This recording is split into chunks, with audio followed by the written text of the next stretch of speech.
चलिए, तो हम लोग पिछले क्लास में आपको एलिंगम डायग्राम पढ़ा रहे थे। नहीं तो एलिंगम डायग्राम में कुछ बताए थे शायद हम।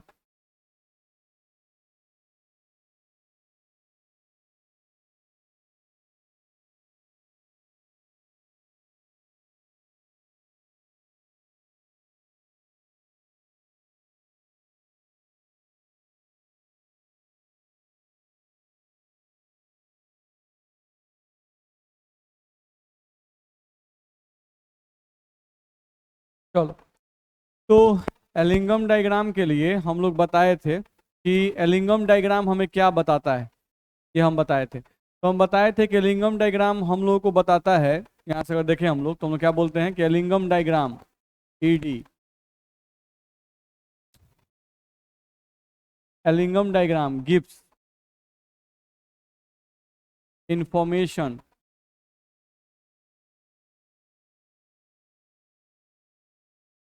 About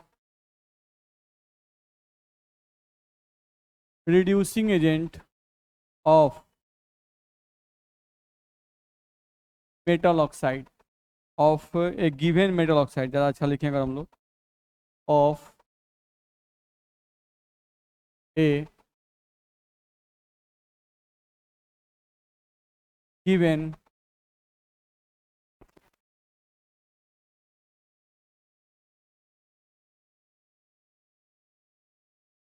metal oxide. एक दिए हुए मेटल ऑक्साइड के लिए कौन रिड्यूसिंग एजेंट की तरह काम करेगा, इसके बारे में जानकारी कौन देता है? Ellingham diagram. ठीक है, हम लोग इसको पिछले क्लास में बताए भी थे आपको थोड़ा सा कि एलिंगम डायग्राम जो है वो किस इक्वेशन पे डिपेंड करता है। तो ऐसा हम लोग किए थे ऐसा, delta G is equals to minus, या पहले हम ये लिखे थे delta H minus T delta S, ऐसा लिखा गया था।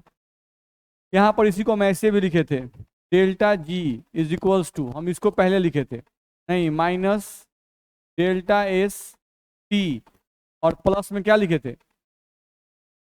डेल्टा एच, ऐसा लिखा गया था। ध्यान रखना है। अब यहाँ से हम लोग देखा जाए तो हम इसको लिखे थे कि ये इस फॉर्म से मैच करता है, y is equals to M X plus T से मैच करता है। नहीं तो यहाँ से आप बोले थे कि ये किसका है? Equation of straight line. ध्यान रखना है।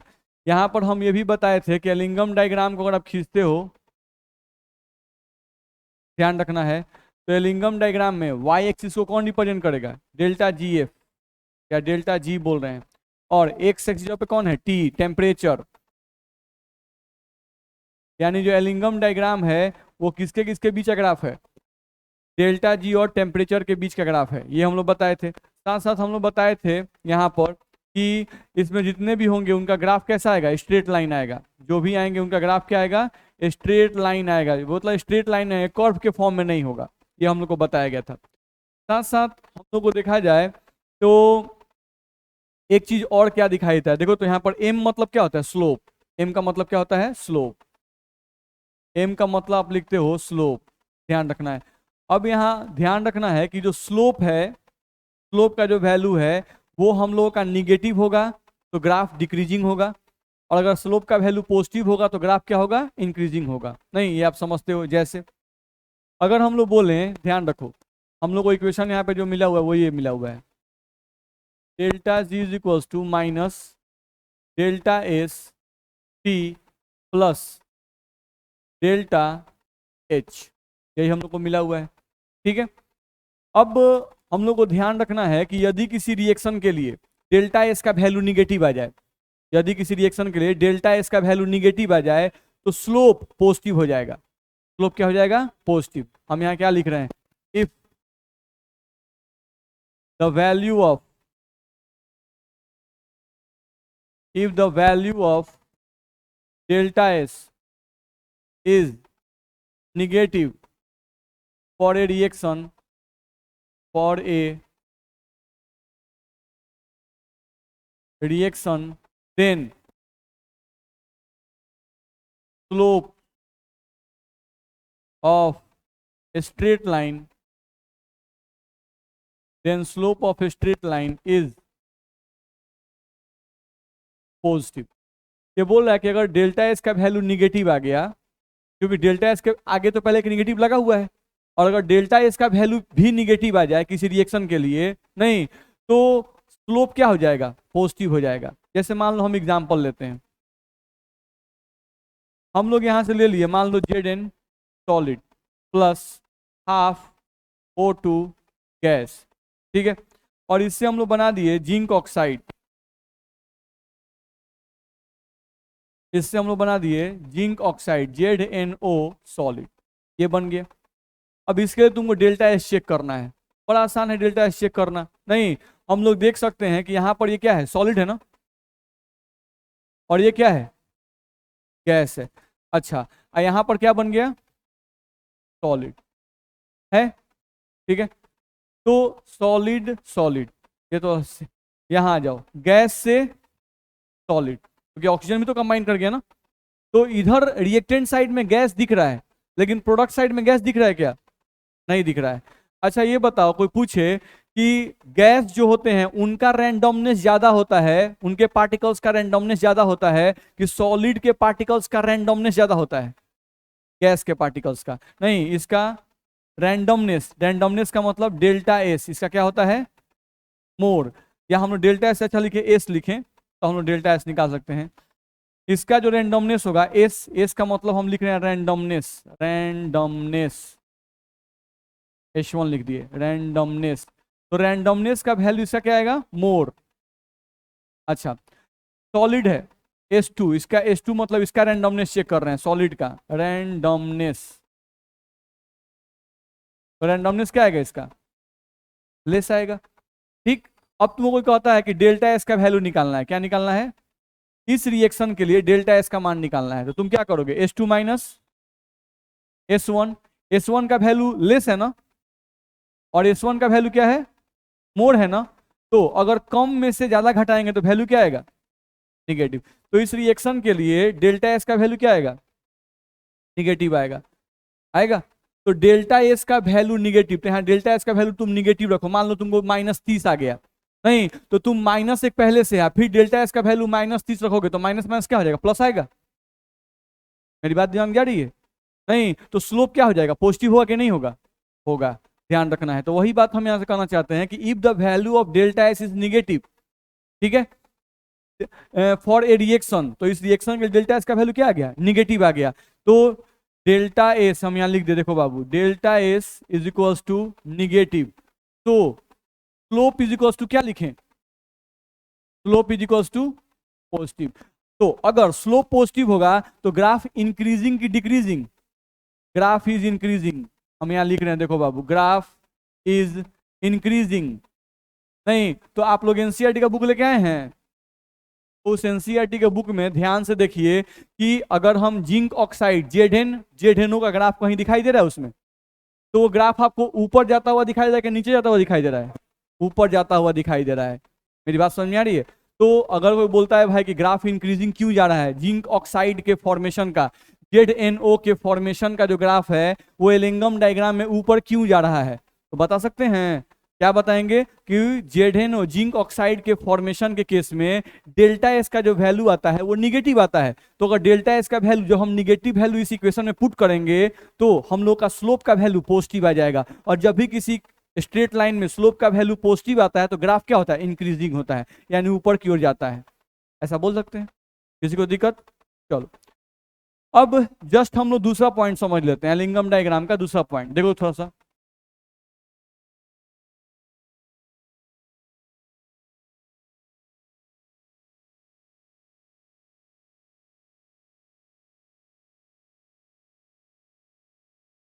ये आपका सॉलिड फॉर्म में है, कार्बन है, सॉलिड फॉर्म में है, ठीक है, और ये किस फॉर्म में है, गैस फॉर्म में, ऑक्सीजन है। इन दोनों के रिएक्शन से बन गया कार्बन मोनोऑक्साइड गैस। क्या बना, कार्बन मोनोऑक्साइड गैस, यहां बना। ये कितना है, half mole, half mole gas है। अच्छा, ये हमारा हाफ मोल गैस है, यहाँ पे हम लिख रहे हैं 1/2 मोल गैस है। अच्छा, यहाँ पर 1 मोल गैस है, ठीक। अब हमको देखा जाए तो गैस तो इधर भी है, गैस इधर भी है, रैंडमनेस इधर भी, रैंडमनेस इधर भी नहीं, लेकिन इधर गैस क्या है, ज्यादा है। तो इसका रैंडमनेस, यानी रैंडमनेस का कहते हैं एस से, तो इसका S2 क्या हो, मोर, और इसका रैंडमनेस यानी S1 क्या होगा, लेस। तो तुम इसको अगर इसके लिए निकालते हो तुम डेल्टा एस का वैल्यू, तो डेल्टा एस का मतलब होता है प्रोडक्ट माइनस रिएक्टेंट, नहीं हम वहां भी यही किए थे। तो प्रोडक्ट माइनस रिएक्टेंट का मतलब S2 माइनस S1। तो अगर S2 माइनस S1 करोगे बाबू तो क्या करोगे तुम, मोड माइनस लेस करोगे। तो अगर तुम मोड माइनस लेस करोगे तो जो वैल्यू आएगा वो निगेटिव की पॉजिटिव, पॉजिटिव। तो इस रिएक्शन के लिए तुमको डेल्टा एस का वैल्यू क्या आया, पॉजिटिव आया ना। तो अगर डेल्टा एस का वैल्यू पॉजिटिव आया तो स्लोप का वैल्यू क्या आएगा, then slope is equals to negative. अच्छा, अगर स्लोप का वैल्यू निगेटिव आएगा तो ये ग्राफ इंक्रीजिंग की डिक्रीजिंग, ग्राफ डिक्रीजिंग। तो यहां पर ग्राफ जो होगा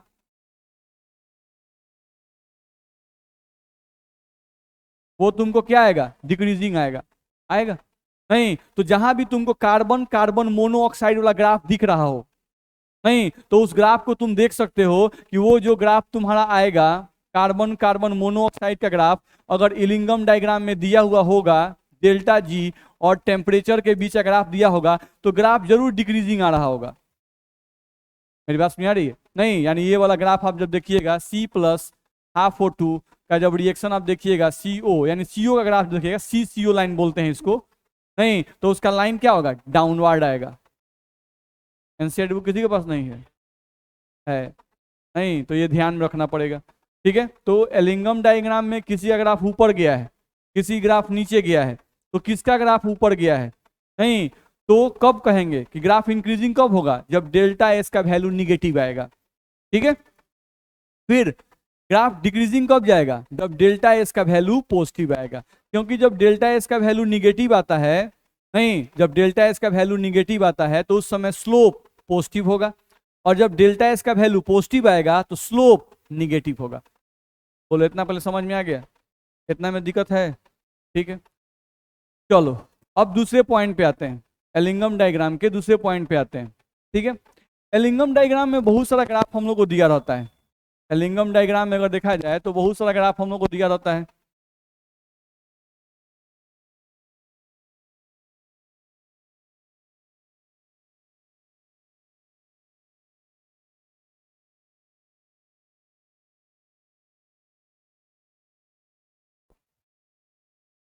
ठीक है, मान लो हम ऐसे ही बस एज्यूम करके चल रहे हैं। देखा जाए यहाँ पर हम लोग जो है ये लाइन रिप्रेजेंट करता है डेल्टा जी को, और ये लाइन रिप्रेजेंट करता है टेम्परेचर को, करता है ना, लिख दिए। ठीक है, अब मान लो किसी किसी का दो ग्राफ हम ले लेते हैं, नहीं, जैसे आप अगर देखेंगे तो मेरे हिसाब से सबसे नीचे शायद CAO का ग्राफ दिया गया होगा, तो एक बार देख लीजिएगा। नहीं, ऐसे हम खींच रहे हैं, बस रैंडमली खींच रहे हैं। तो सबसे पहले मान लो हम लोग ग्राफ दिया हुआ है कौन सी का, CAO का, CA और प्लस हाफ O2 का ग्राफ हमको दिया हुआ है, और यहाँ लिखा हुआ है मान लो CAO। ग्राफ है किसी के पास बुक्स, बुक रहेगा तो बुक से एक्यूरेट हम लोग खींचते चलेंगे। देखो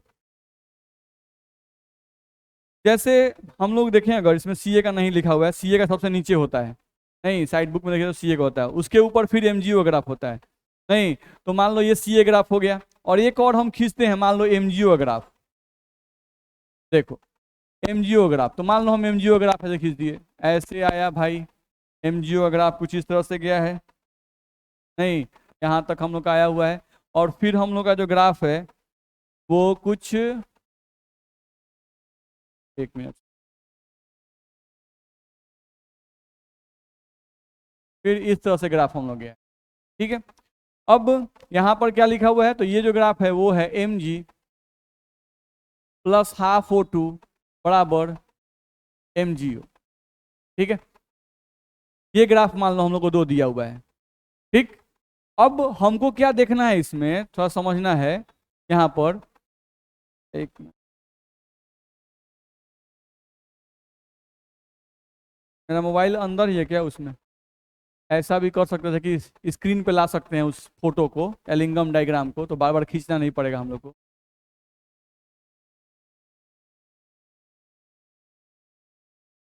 उधर ही लगता है छूट गया है। देखो, तो एलिंगम डायग्राम हम लोग क्या बताता है? एलिंगम डायग्राम का होता क्या है कि जिस मेटल का ग्राफ नीचे लाई करेगा, जिस मेटल का ग्राफ कहाँ लाई करेगा? नीचे लाई करेगा, ध्यान रखना है।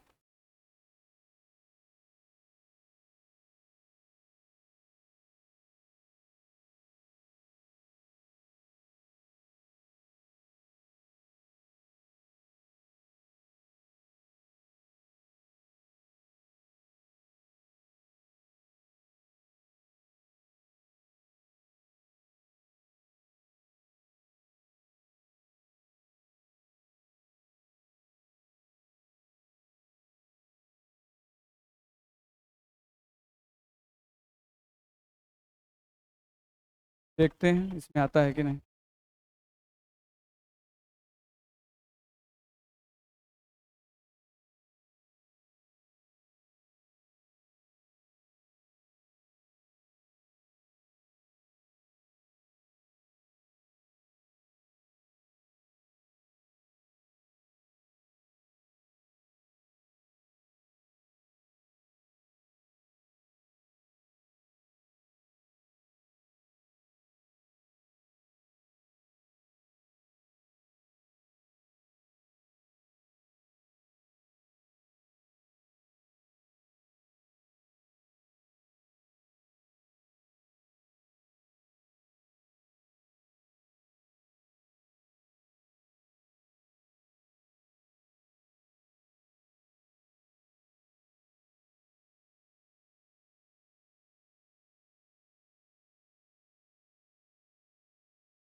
किस फाइल में है?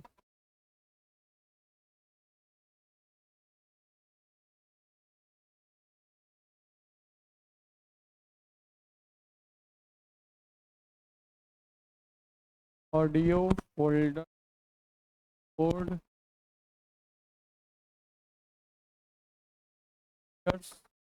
एडोब स्कैनर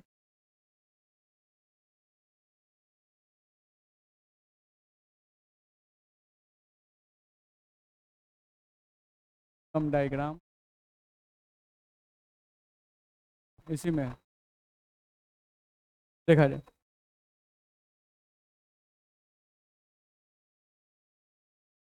नहीं दिख रहा है, हैं? अब दिख रहा है।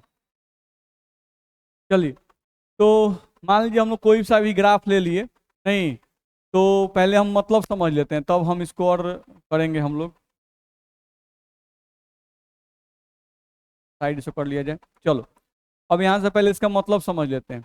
हम लोग को एलिंगम डायग्राम क्या कहता है कि एलिंगम डायग्राम में जिसका ग्राफ नीचे है, जिस मेटल का ग्राफ नीचे लाई कर रहा है, नहीं तो नीचे वाला मेटल, ध्यान समझना है, नीचे वाला मेटल, ठीक है, अपने ऊपर वाले मेटल ऑक्साइड, अपने ऊपर वाले मेटल ऑक्साइड का रिडक्शन करवा सकता है। ठीक है, हम लोग फिर से बोल रहे हैं, ध्यान समझो। हम लोग बोल रहे हैं कि एलिंगम डायग्राम में जिस मेटल का ग्राफ नीचे लाई कर रहा है, वह मेटल अपने ऊपर वाले मेटल ऑक्साइड का रिडक्शन करवा सकता है। नहीं, यानी अगर हम लोग बोले, अगर लिखना चाहे उसी बात को, तो हम लोग बोल रहे हैं कि the graph of metal which lie below can reduce the metal oxide which lie above in Ellingham diagram. तो ये कह रहा है क्या कि the graph of metal which lie below can reduce the metal oxide which lie above in Ellingham diagram. ठीक है, तो इसमें कैल्शियम का ग्राफ नीचे है, मैग्नीशियम ऑक्साइड का ग्राफ कहाँ है, ऊपर है ना। तो हम लोग क्या इसे बोल सकते हैं कि कैल्शियम जो है यानी मैग्नीशियम ऑक्साइड हम यहाँ लिख दिए MgO plus Ca, MgO plus Ca, ध्यान रखना है MgO प्लस Ca जो है ये दोनों मिलके यानी यहाँ पर कैल्शियम कैसे काम करेगा, रिड्यूसिंग एजेंट की तरह काम कर सकता है नहीं, और ये कैल्शियम मैग्नीशियम ऑक्साइड में से ऑक्सीजन को खींच सकता है और मैग्नीशियम को फ्री कर देगा, और ये कैल्शियम और ऑक्सीजन मिलकर क्या बना देंगे CaO। तो ये रिएक्शन लिखना सही है, ये रिएक्शन लिखना क्या है, सही है। यानी मैग्नीशियम ऑक्साइड के लिए कैल्शियम रिड्यूसिंग एजेंट की तरह काम कर सकता है अकॉर्डिंग टू दिस ग्राफ। मेरी बात समझ में आ रही है नहीं। तो यहां पर हम लोग को ये ध्यान रखना है कि मैग्नीशियम ऑक्साइड के लिए यहां पर हम लोग क्या लिख दिए कि for MgO calcium can act as reducing agent. ठीक है, लेकिन अगर हम इसी रिएक्शन को ऐसे लिखते, बट ध्यान समझो, अगर इसी रिएक्शन को हम ऐसे लिखते कि हम लोग यहां से लिख देते CaO, यानी जो नीचे वाला कैल्शियम ऑक्साइड है इसको लिख दिए, अब मेटल इसका ले लिए CaO प्लस Mg, तो यह रिएक्शन पॉसिबल नहीं होगा, यह रिएक्शन पॉसिबल नहीं होगा। ध्यान रखना है हम लोगों का नीचे वाला, ध्यान रखना है यानी कि जो नीचे वाला हम लोग का ये है ये रिड्यूसिंग एजेंट तरह काम कर सकता है, लेकिन ऊपर वाला मेटल, ऊपर वाला मेटल इस मेटल ऑक्साइड के लिए रिड्यूसिंग तरह काम नहीं करेगा नहीं, यानी मैग्नीशियम इसके लिए रिड्यूसिंग एजेंट का काम नहीं करेगा। कैसे समझ में आ रहा है हम लोग को, सवाल ये आता है कि हम लोग को कैसे समझ में आ रहा है, ऐसा क्यों एलिंगम डायग्राम कह रहा है कि जो नीचे वाला है वो रिड्यूसिंग एजेंट काम कर सकता है ऊपर वाले ऑक्साइड के लिए, लेकिन ऊपर वाला जो मेटल है वो नीचे वाले ऑक्साइड के लिए काम नहीं कर सकता है। तो सिंपल सा फैक्ट है, हम लोग को ध्यान रखना है जब इसके लिए हम लोग डेल्टा जी का मान निकालेंगे, नहीं जो हम निकाल के दिखा भी देंगे, जब इसके लिए हम डेल्टा जी का मान निकालेंगे तो इसके लिए डेल्टा जी का मान निगेटिव आएगा, और इसके लिए इस रिएक्शन में जब डेल्टा जी का मान निकालेंगे तो इस रिएक्शन के लिए डेल्टा जी का मान क्या आएगा, पॉजिटिव आएगा। मेरी बात समझ में आ रही है। तो जिस रिएक्शन में डेल्टा जी का मान निगेटिव आता है वो रिएक्शन क्या होता है, स्पॉन्टेनियस होता है, और जिस रिएक्शन के लिए डेल्टा जी का मान पॉजिटिव आता है वो क्या होता है, नॉन स्पॉन्टेनियस होता है। ये हम लोग पहले पढ़े हैं कि नहीं पढ़े हैं, पिछले क्लास में हम यही तो बता रहे थे आपको। मेरी बात कुछ दिमाग में जा रही है नहीं।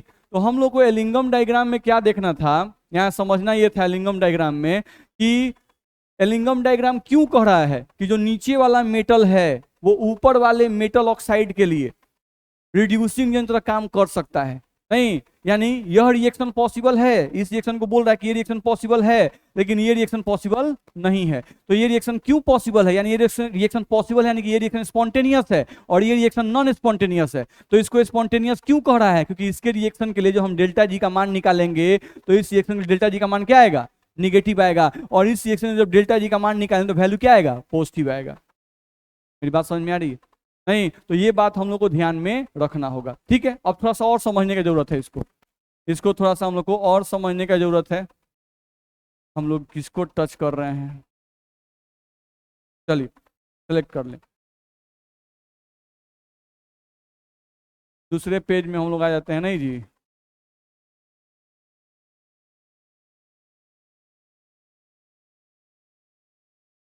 सेलेक्ट नहीं हो रहा है ये, हाँ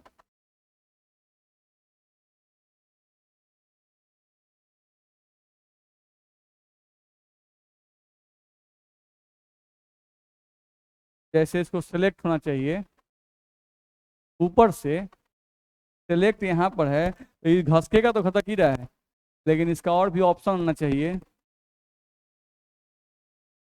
चलिए दूसरी चीजों को देखते हैं, इसी को लाकर। अब इसमें ये चला रहा है, पीला वाला सामने चला रहा है, सब यही गड़बड़ हो रहा है, हैं? अरे तो नेक्स्ट करेंगे तो ये भी तो गायब हो जाएगा भाई, अब इसमें से निकालना पड़ेगा फिर से।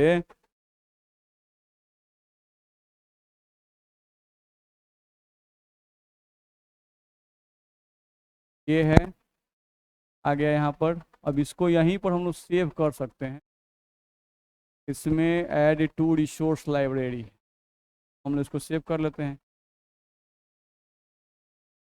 चलो सेव कर लेते हैं, अभी आ जाएगा। चलो अब समझने की कोशिश करते हैं इसको। मान लो ये हम लोग ग्राफ दिया हुआ है, ठीक है। अब इसमें ध्यान रखना है, जैसे मान लो हम लोग कोई ग्राफ ले लेते हैं, जैसे यहाँ पर ध्यान से देखो ग्राफ में, ये वाला ग्राफ दिखाई दे रहा है जिंक वाला, सबको दिखाई दे रहा है ना। ये हम लोग का जिंक वाला ग्राफ देखो, ऐसे गया है फिर ऐसे ऊपर गया है, ठीक है। और ध्यान दो ये वाला ग्राफ ध्यान देना, ये वाला TCO वाला ग्राफ, ठीक है, उसी को हम यहाँ पे खींच रहे हैं, थोड़ा सा ध्यान देखना। उसी ग्राफ को हम यहाँ से अलग अलग कर दिख रहे हैं। ये हम लोग ले लिए एक लाइन, और ये ले लिए हम एक लाइन, ठीक है, समझो। अब थोड़ा सा ध्यान तुम दोगे तो देखो, तो ZN वाला लाइन देखो कैसे गया है, उसी को हम लोग खींच रहे हैं यहाँ पर। देखो ZN वाला लाइन देखोगे तो कुछ ऐसे गया है, ऐसे गया है, और फिर ऐसे गया है, कुछ इस तरह से। अच्छा इसको ध्यान दो, ये वाला लाइन जो हम लोग का C और CO वाला लाइन है, C और CO वाला लाइन को ध्यान से देखो, तो ग्राफ हम लोग कुछ ऐसे गया है। दूसरा कलर ले लेते हैं ताकि हम लोग को पहचान में आएगा आराम से। चलो CC वाला लाइन कुछ ऐसे गया है, ठीक है। अच्छा एक और कोई ग्राफ ले लेते हैं, ये देखो तो ये वाला दिखाई दे रहा है C+O2CO2 वाला लाइन, ये स्ट्रेट लाइन गया है। नहीं तो उसको एक खींच के देखते हैं हम लोग, नहीं दूसरा कोई कलर लेके देखते हैं, उसके लिए अलग से कलर ले लेते हैं। चलो ये ले लेते हैं, देखा जाए। अब हम लोग का देखा जाए तो CCO2 तो ZN हो गया, नहीं CCO ऊपर हो गया और CCO2 उसके नीचे हो गया है, ठीक है। यानी कि हम लोग का कुछ इस तरह से गया है, ठीक है। चलो अब हम सबको लिख लेते हैं, बस समझो यहाँ पर हम लोग यहाँ पे क्या करते हैं, सबको अब लिख लेते हैं कौन किसका लाइन है। चलो ये लाइन किसका है, ZN ZNO, ZN लाइन लिख रहे हैं, ठीक है। ZN ZNO लाइन हम लोग लिख रहे हैं, ZN ZNO लाइन, ठीक है। चलो फिर ये जो लाइन है रेड वाला, ये कौन किसका है, CCO लाइन, CCO लाइन, ये है CCO लाइन, ठीक है। चलो अब देख लो ये लाइन किसका है, CCO2 लाइन, ये है CCO2 लाइन, लिख लिए। चलो अब ध्यान से देखो कि अगर हम लोग देखें यहाँ पर तो ये ZN का ग्राफ ऐसे गया है और ये इसको यहाँ पे कट कर रहा है, नहीं यहाँ से सीधे हम आ जाएं तो ऐसा लगता है कि 800 है, यहाँ पे 1200 है, 1000 मान ले क्या यहाँ पर, 1000, नहीं यहाँ पर जहाँ पे कट कर रहा है ये वाला लाइन, इसको हम कितना मान लिए, 1000 केल्विन, ठीक है, लगभग 1000 डिग्री सेल्सियस मान लेते हैं, डिग्री सेल्सियस का है ग्राफ, ठीक है। चलो फिर यहाँ पर भी देख रहे हो, यहाँ पे भी क्रॉस किया हुआ है, नहीं तो ऐसा लगता है कि 1100 मान लेते हैं, हम ऐसे अंदाज पे मान रहे हैं भाई, एक्यूरेट नहीं मान रहे हैं, ध्यान रखना है। तो ये तुम्हारा आ गया, ये तुम्हारा क्या है 1100 डिग्री सेल्सियस, बोलो दिक्कत है इसमें, ठीक है। अब थोड़ा और ध्यान दो, चलो 1100 डिग्री सेल्सियस हमको आ गया, ठीक है।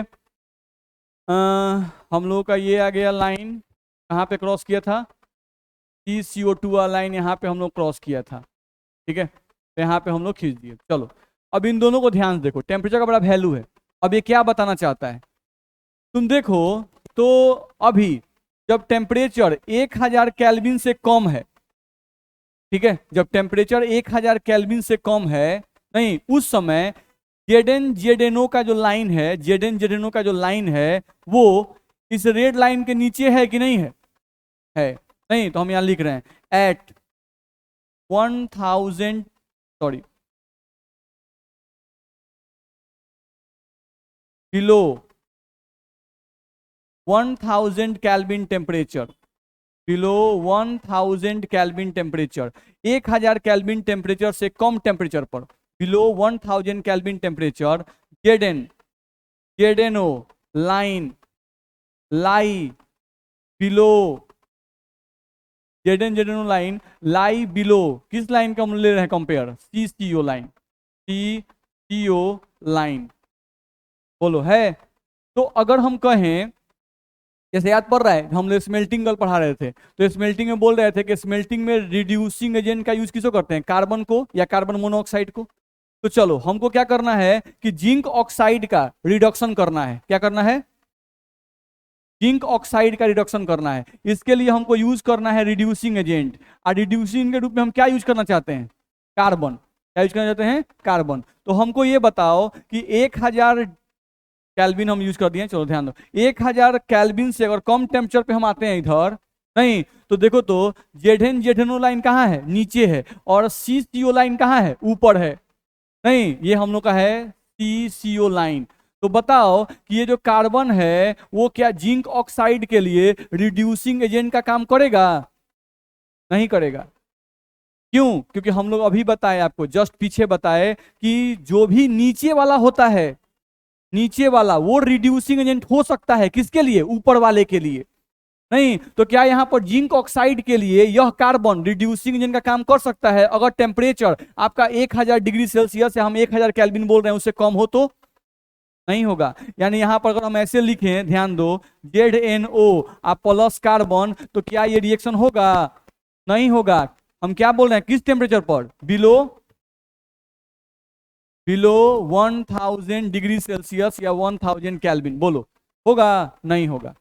तो यहां सवाल ये उठता है कि किस टेम्परेचर पर, ठीक है, किस टेम्परेचर पर ये जो कार्बन है, ये कार्बन जिंक ऑक्साइड के लिए रिड्यूसिंग एजेंट की तरह काम करेगा, किस टेम्परेचर पर। तो चलो हम लोग जैसे ही 1000 केल्विन पर पहुंचेंगे, 1000 केल्विन पहुंचे, अब देखो तो जिंक ऑक्साइड अगर आप ऊपर चला गया और जो CCO लाइन था वो कहां आ गया, नीचे आ गया। तो अब हम लोगों का जो जिंक वाला ग्राफ है, जिंक ऑक्साइड का ग्राफ है, वो ऊपर जाने लगा, किस टेम्परेचर के बाद, 1000 केल्विन टेम्परेचर के बाद। नहीं तो अब हम बोल सकते हैं कि 1000 केल्विन टेम्परेचर से अगर हम ज्यादा जाते हैं तो उस केस में आपका जो कार्बन है वो जिंक ऑक्साइड के लिए रिड्यूसिंग एजेंट की तरह काम कर सकता है। मेरा बात दिमाग में जा रहा है सब, तो ये समझ में आएगा तबे फिर आगे का कहानी समझ में आएगा, नहीं तो फिर आगे कहानी समझ में नहीं आएगा, ध्यान रखना है, ठीक है। तो हम लोग को यहां से ध्यान रखना है। तो हम लोग क्या समझ में आया यहां पर,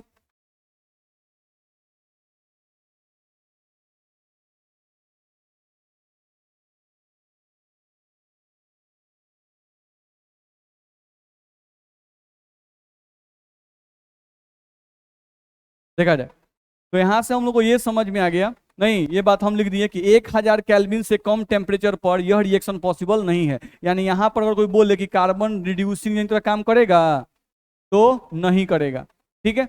लेकिन बट बट हम लोग देखें अगर, नहीं, above 1000 degree Celsius, 1000 degree Celsius के ऊपर आ जाए, तो अगर हम 1000 डिग्री सेल्सियस के ऊपर आ जाएं तो कुछ दूर तक, देख रहे हो यहां पर, कुछ दूर तक, नहीं ये अब ग्राफ क्या हो गया, ये ग्राफ अब नीचे जाने लगा और ये ग्राफ कहां जाने लगा, ऊपर जाने लगा।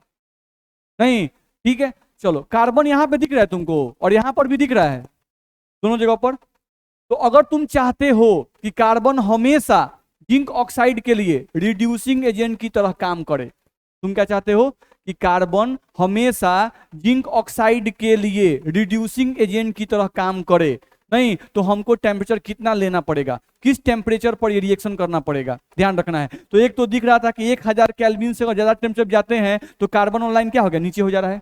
नहीं तो जैसा ही ये नीचे होगा ये रिड्यूसिंग एजेंट की तरह काम करने लगेगा, किसके लिए, जिंक ऑक्साइड के लिए, ठीक। अब चलो एक और टेम्परेचर है 1100 डिग्री सेल्सियस, दिख रहा है। अगर 1100 डिग्री सेल्सियस टेम्परेचर पर हम देखें, इस टेम्परेचर पर अगर देखें तो ध्यान से देखो कि कार्बन का एक और लाइन खींचा गया है, ये वाला लाइन, ये वाला लाइन जो स्ट्रेट है। नहीं तो 1100 डिग्री सेल्सियस टेम्परेचर पर भी हम लोग का जो जिंक ऑक्साइड का लाइन है वो ऊपर चला गया कि नहीं गया, चला गया। यानी कि अगर हम पूरी तरह से बात करें तो 1100 केल्विन एक ऐसा टेम्परेचर है, 1100 केल्विन या 1100 डिग्री सेल्सियस एक ऐसा टेम्परेचर है जिस टेम्परेचर पर जिंक ऑक्साइड का लाइन, जिंक ऑक्साइड का लाइन, दोनों कार्बन, जो यहां पर भी कार्बन है और जो यहां पर भी कार्बन है, दोनों कार्बन के लाइन से क्या चला गया, ऊपर चला गया। नहीं तो हम बोल सकते हैं कि but above 1000 degree Celsius and 1100 degree Celsius Z N Z N O line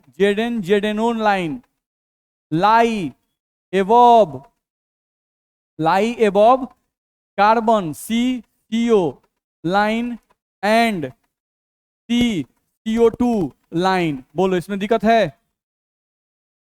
मेरा बात समझ में आ रहा है? नहीं तो हम लोग क्या कहा गया कि अगर हम 1000 डिग्री सेल्सियस या 1100 डिग्री सेल्सियस के अगर ऊपर जाएं, नहीं तो हम लोग को दिखाई क्या दे रहा है कि जो जिंक का लाइन है वो ऊपर चला गया, नहीं, और कार्बन वाला लाइन, जितना भी कार्बन का लाइन था वो सब कहाँ आ गया? नीचे आ गया। नहीं तो अब नीचे आ गया, यानी अच्छा, यानी अब इस टेम्परेचर पर, नहीं, 1000 डिग्री सेल्सियस हम ज्यादा अच्छा कहें कि at above 1100 degree Celsius carbon always always act as reducing agent for, किसके लिए बाबू? जिंक ऑक्साइड होगा।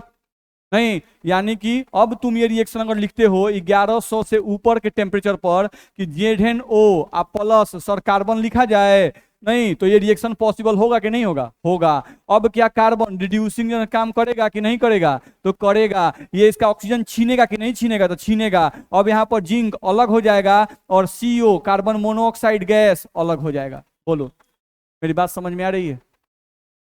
दिक्कत है इसमें? तो यहां से हम लोग को ये बात ध्यान में रखना पड़ेगा कि यहां से हम लोग का ZnO प्लस हम लोग कार्बन लिख रहे हैं तो Zn प्लस CO गैस में कन्वर्ट कर सकता है। अब ये रिएक्शन पॉसिबल होगा। अब इस रिएक्शन के लिए तुम डेल्टा जी का मान निकालोगे तो क्या आएगा? निगेटिव आएगा। डेल्टा जी का मान क्या आएगा? तुमको निगेटिव आएगा। बोलो इसमें समझ में आया? किसी को दिक्कत है? तो एलिंगम डायग्राम हमें क्या बताता है? एलिंगम डायग्राम हमें बताता है, नहीं, कि कोई भी मेटल का ग्राफ, जिस मेटल का ग्राफ नीचे लाई करेगा, जिस मेटल का ग्राफ नीचे लाई करेगा, बस कॉन्सेप्ट यही है, जिस मेटल का ग्राफ नीचे लाई करेगा वो नीचे वाला मेटल अपने ऊपर वाले मेटल ऑक्साइड के लिए, देखो हम नीचे वाले क्या बोल रहे हैं? मेटल बोल रहे हैं, और ऊपर वाले क्या यूज कर रहे हैं? मेटल ऑक्साइड यूज कर रहे हैं। ठीक है, ध्यान रखना इस बात पर। तो नीचे वाला मेटल अपने ऊपर वाले मेटल ऑक्साइड के लिए रिड्यूसिंग एजेंट तरह काम करेगा, यानी कि नीचे वाला मेटल ऊपर वाले मेटल ऑक्साइड का रिडक्शन करवा देगा, यानी कि नीचे वाला मेटल ऊपर वाले मेटल ऑक्साइड का ऑक्सीजन छीन सकता है। ठीक है, किसी को दिक्कत तो बोलो। तो ये हम लोग को ध्यान में रखना होगा। यहां समझ सकते हैं ना? तो इस तरह से हम लोग का यूज में आता है। ठीक है, जैसे समझो इस बात को, मान लो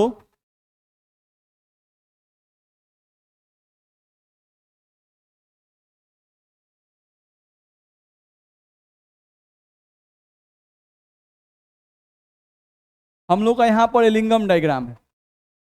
ठीक है, अब हम लोगों को मान लो कि इसमें चेक करना है, किसी एक का और देख लेते हैं।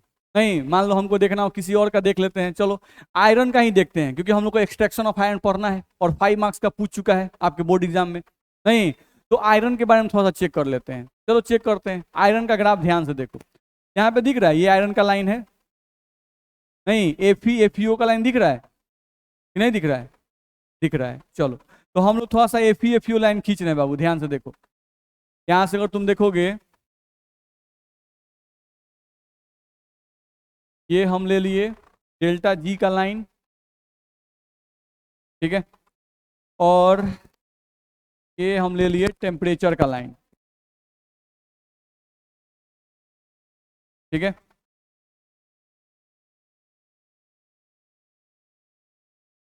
ये हम लोग का आ गया। अब ये लाइन जो है वो हमारा डेल्टा जी का है, और ये लाइन कौन सी का है? टेम्परेचर का लाइन है। ठीक है, चलो अब हम एक लाइन खींचना चाहते हैं, FeFeO वाला लाइन, जो कि ऐसे स्ट्रेट लाइन गया है, दिखाई दे रहा होगा आप लोग को। दिक्कत है? चलो तो हम लोग यहाँ से खींचते हैं FeFeO लाइन, यही आपका है। कहाँ गया?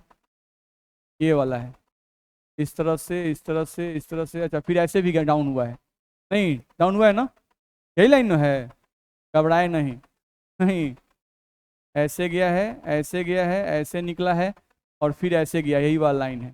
ठीक है, चलो तो हम लोग ग्राफ को कुछ खींच रहे हैं, कुछ इस तरह से गया हुआ है।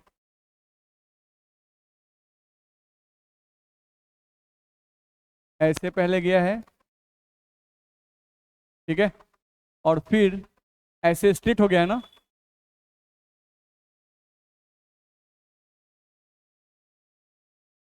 ऐसे गया है मान लेते हैं। तो ये हम लोग का एफईएफईओ का लाइन है, ठीक है। अब किसी और का अगर आप खींच के देख लेते हैं, चलो। अब हमको मेनली बार बार किसको किसको चेक करना है, कार्बन को और कार्बन मोनोऑक्साइड को, क्योंकि स्मेल्टिंग करना है। तो स्मेल्टिंग का मतलब क्या होता है, रिड्यूसिंग एजेंट के रूप में या तो कार्बन का यूज करो या कार्बन मोनोऑक्साइड का यूज करो। तो अब देखना है कि ये जो हम लोग का लाइन हम खींचे हुआ आयरन का है, नहीं तो आयरन का मतलब आयरन ऑक्साइड, हमको क्या ध्यान में रखना है, आयरन ऑक्साइड। अब आयरन ऑक्साइड का रिडक्शन करवाने के लिए कार्बन या कार्बन मोनोऑक्साइड कब रिड्यूसिंग एजेंट की तरह काम करेगा। मेरा क्वेश्चन समझ में आ रहा है, हम क्या बोल रहे हैं, आयरन ऑक्साइड के लिए कार्बन किस टेम्परेचर पर, कार्बन किस टेम्परेचर पर रिड्यूसिंग एजेंट की तरह काम करेगा, ये बड़ा इंपॉर्टेंट है। या कार्बन मोनोऑक्साइड किस टेम्परेचर पर रिड्यूसिंग एजेंट की तरह काम करेगा। तो हमको किसा किसा ग्राफ खींचना पड़ेगा इसके साथ में, कार्बन का यानी CO लाइन और एक CO2 लाइन। नहीं तो चलो CO लाइन खोजते हैं, कहाँ है CO लाइन, तो यहां दिख रहा है ये वाला। नहीं ऐसा लग रहा है कि ये लाइन जो है ये ऊपर है, नहीं एफईएफईओ लाइन के ऊपर से ऐसे क्रॉस करते हुए चला गया है। चलो तो ऐसा खींचे देखो तो, ठीक है। ये कौन सा हो गया, CO लाइन, ठीक है। हम यहाँ लिख दे रहे हैं ये लाइन कौन सा है, CO लाइन। ये कौन सा है, एफईओ लाइन। बोलो दिक्कत है। अब चलो आगे आ जाओ, अब कौन सा खोजना है, CO2। नहीं तो खोजो CO2 कहीं दिख रहा है क्या,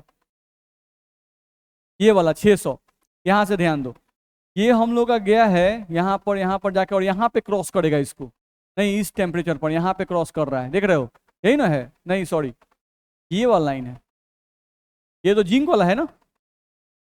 और हम लोग का CO2 लाइन ये हो गया, ये वाला लाइन गया है ऐसे ऐसे और ऐसे क्रॉस कर रहा है, नहीं यानी आयरन वाले लाइन को यहाँ पे क्रॉस कर रहा है। चलो तो हम लोग देखें अगर तो थोड़ा सा आगे, यानी ये जहाँ पे क्रॉस किया उससे थोड़ा सा आगे ये क्रॉस करेगा, ये यहाँ पे क्रॉस किया ये थोड़ा सा आगे क्रॉस कर रहा है, यानी कि हम लोग कुछ इस तरह से, कोई और कलर ले लें, वाइट। चलो थोड़ा सा आ रहा है, मान लेते हैं, ठीक है। इस तरह का हो गया। अब ये लाइन कौन सा है, CO2 लाइन, ठीक है। अब होता क्या है कि हम वो क्रॉस कहाँ कहाँ कर रहा है, ठीक है। तो देखा जाए ये हम लोग का हो गया, कहाँ पर थे हम लोग, CO2 लाइन, नहीं तो एक हम लोग गया और एक था हम लोग का ये वाला लाइन, ये वाला लाइन, तो ये यहाँ पे क्रॉस कर रहा है। तो यहाँ पर अगर हम लोग आ जाएं, वाइट है,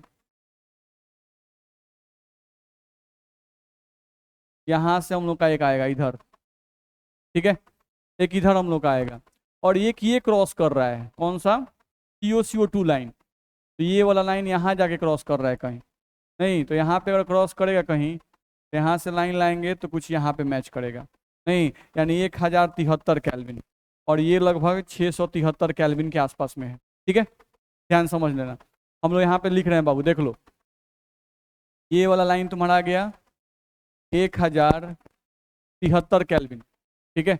और यहाँ पर क्रॉस कर रहा था और ये जो है वो क्रॉस कर रहा है लगभग 673 केल्विन, लगभग मान लेते हैं 673 केल्विन, ठीक है।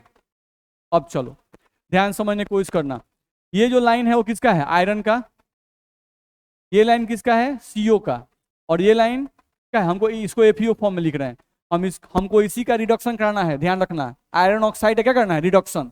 और रिड्यूसिंग एजेंट के रूप में किसको यूज करना है, हम यहाँ लिख रहे हैं, देखो रिड्यूसिंग एजेंट के रूप में यूज करना है कार्बन और कार्बन मोनोऑक्साइड। तो देखो हम ये लाइन किसका है, कार्बन मोनोऑक्साइड, सॉरी कार्बन का, कार्बन का, ये लाइन किसका है, ये लाइन हमारे लिए कार्बन का है, नहीं और ये लाइन किसके लिए है, कार्बन मोनोऑक्साइड, ठीक है। क्योंकि रिड्यूसिंग एजेंट के रूप में कौन काम करता है, पहले वाला CO, नहीं इसमें कौन काम करेगा, C, ठीक है। चलो अब FeO के लिए तुमको चेक करना है कि FeO के लिए पहले चेक करो कार्बन रिड्यूसिंग एजेंट कब काम करेगा, नहीं? तो चलो टेम्परेचर यहाँ पे देख लो कितना है, 673 केल्विन। तो 673 केल्विन से जब तुम ज्यादा टेम्परेचर पे रहोगे उस समय तुम्हारा कार्बन कैसे काम करेगा, रिड्यूसिंग एजेंट की तरह काम करेगा। किसके लिए, आयरन ऑक्साइड के लिए। नहीं तो हम यहां बोल सकते हैं कि एबव एबव कितना बाबू, 673 kelvin temperature, above 673 kelvin temperature. 673 kelvin temperature के बाद क्या हो रहा है, एफईओ लाइन क्या हो गया, ऊपर चला गया। एफईओ लाइन ऊपर चला गया, किस लाइन से, कार्बन वाले लाइन से जा रहा है। तो एबव 673 केल्विन टेम्परेचर, नहीं एफईओ लाइन, एफईओ लाइन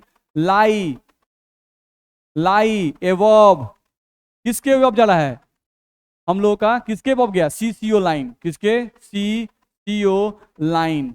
नहीं तो इसलिए नहीं, एट लिख रहे हैं, ज्यादा अच्छा लिखा जाए, इसलिए above 673 kelvin temperature, above 673 kelvin temperature क्या होगा, हम ऐसा लिख सकते हैं, देखो तो FeO प्लस कार्बन बराबर क्या होगा, Fe प्लस क्या लिखेंगे, कार्बन मोनोऑक्साइड। तो ये रिएक्शन पॉसिबल होगा कि नहीं होगा, होगा। इसके लिए डेल्टा जी का मान क्या आएगा, निगेटिव आएगा। बोलो दिक्कत है। तो ये इलिंगम डायग्राम बड़ा इंपॉर्टेंट है, ये हमें बताता है कि ऐसे नहीं कि आप किसी भी चीज को ले लीजिए और रिड्यूसिंग तरह काम करवा दीजिए, नहीं, आपको टेम्परेचर पे केयर करना पड़ेगा। नहीं, किस टेम्परेचर पर ये कार्बन, किस टेम्परेचर पर ये जो कार्बन है इस आयरन ऑक्साइड के लिए रिड्यूसिंग एजेंट की तरह काम करेगा, ये ध्यान देना पड़ेगा। नहीं तो किस टेम्परेचर पे काम करेगा, जब टेम्परेचर 673 केल्विन से ज्यादा होगा, क्योंकि 673 केल्विन से अगर कम टेम्परेचर पढ़ाएंगे, अगर इससे कम टेम्परेचर पढ़ाएंगे तब तो Fe लाइन जो है वो तो नीचे आ गया और कार्बन लाइन ऊपर चला गया। नहीं तो क्या 673 केल्विन से कम टेम्परेचर पर क्या कार्बन आयरन ऑक्साइड के लिए रिड्यूसिंग एजेंट की तरह काम कर सकता है, नहीं, ग्राफ नीचे होना चाहिए। दिक्कत। चलो अब दूसरे पॉइंट को समझें, इसको थोड़ा साइड कर दें हम लोग।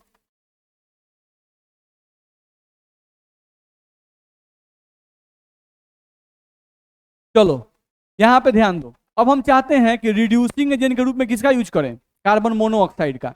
तो देखो तो अगर 1073 केल्विन से पहले आओ, 1073 केल्विन से पहले आओ, तो अगर तुम पहले आते हो तो देखो तो इसके पहले ये जो व्हाइट लाइन है दिखाई दे रहा है, ये जो व्हाइट लाइन है वो 1073 केल्विन से कम टेम्परेचर पर नीचे है, सीओ का लाइन। नहीं और अगर 1073 केल्विन से ज्यादा जाएंगे, नहीं तो ये लाइन कहां चला गया, ऊपर चला गया। तो क्या 1073 केल्विन से ज्यादा टेम्परेचर पर क्या हम लोगों का जो कार्बन मोनोऑक्साइड होगा वो रिड्यूसिंग एजेंट की तरह काम करेगा, नहीं काम करेगा, ध्यान रखना है। तो हम लोगों को अगर चाहते हो तुम कि कार्बन मोनोऑक्साइड रिड्यूसिंग एजेंट की तरह काम करे, क्या चाहते हो, कार्बन मोनोऑक्साइड रिड्यूसिंग एजेंट की तरह काम करे, किसके लिए, आयरन ऑक्साइड के लिए, तो टेम्परेचर कितना होना चाहिए, 1073 केल्विन से कम, नहीं, ध्यान रखना है, ठीक है। तो for carbon monoxide to act as reducing agent, temperature must be below 1073 kelvin. Temperature क्या होना चाहिए, 1073 केल्विन से कम होना चाहिए, तभी कार्बन मोनोऑक्साइड रिड्यूक्शन में काम करेगा। क्योंकि अगर 1073 केल्विन से ज्यादा होगा तो ये सीओ लाइन तो ऊपर चला गया, ध्यान रखना है। तो 1073 केल्विन से कम टेम्परेचर होगा तो FeO प्लस CO, हम रिएक्शन लिखेंगे तो यहां से Fe प्लस में CO2 गैस बनेगा कि नहीं बनेगा, बनेगा, दिक्कत है, नहीं। तो यहां पर ये रिएक्शन हम लिख सकते हैं, इस रिएक्शन के लिए आपके डेल्टा जी का मान क्या आएगा, निगेटिव आएगा, ध्यान रखना है, ठीक। अगर यही हम लोग ज्यादा टेम्परेचर पर लिखते, यानी 1073 से ज्यादा टेम्परेचर पर लिखते, रिएक्शन पॉसिबल नहीं होता। उसके लिए डेल्टा जी का मान निकालेंगे, डेल्टा जी का मान क्या आएगा, पॉजिटिव आ जाएगा।